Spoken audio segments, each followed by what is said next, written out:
Okay, the third thing that the Hemosphere can do is the Foresight.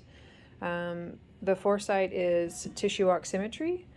These are the sensors that you can put on limbs. This is what it looks like in the device room. We do have 2 of these boxes. When you open it up, you can see that here is the actual, I don't know what you call this, cube that goes into the Hemosphere.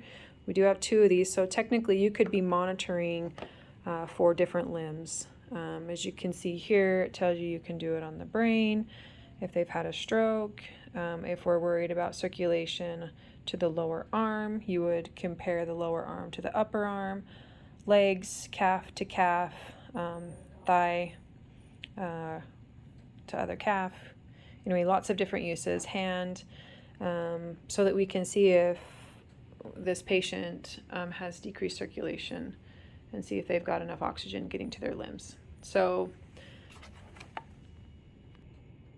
this patient has had a really bad day. Not only did they get an acumen and that turned into a swan, and now we're worried about their limbs. So we're gonna pop this guy out and we're gonna say, I can't, their lower leg doesn't look so hot. So we're gonna connect the Foresight to their calf. This guy is nice because it can clip on the side of the bed here.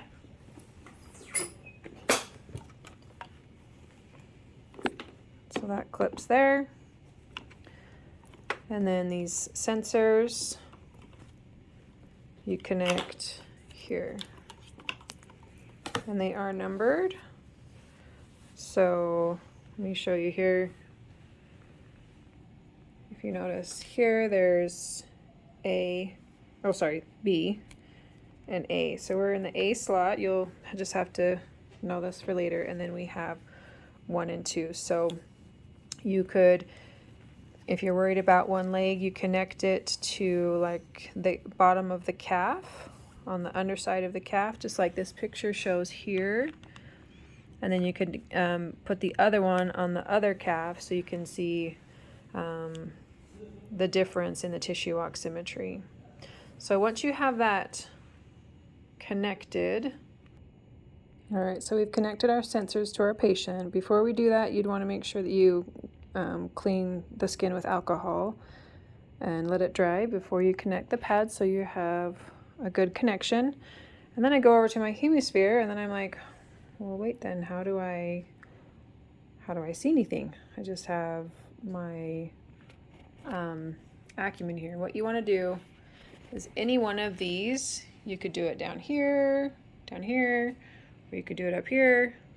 We're going to change this SVR. Say I want to still monitor my cardiac output and my cardiac index, but I want to change this to tissue oximetry. You just click on it, go up here to select parameter, and then remember we're in the A slot, so you just hit STO2A, and then the first one, and that's going to pop up there. So that would be this one right down here on the lower one. So number 1, maybe the hand or the wrist is what you're worried about. So there's the tissue oximetry popping up.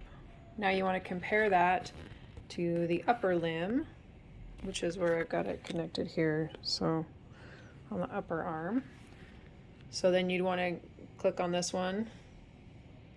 Again, go to select parameter, and then you're going to click on STO2A, but number 2. And it just looks like right now, you know, my bicep's not getting as much oxygen as my lower arm, but I also don't have a great connection. So make sure you have a good connection with your Foresight and these sensors, because that will affect your reading. Okay. And that's how you hook up the Foresight. And remember, we do have 2 of these, so you can go and get another connection. Say you wanted to look at another part of the body, you could plug into B and look at 2 other sites and compare them. And you would just do it the same way I just showed you. And that's it.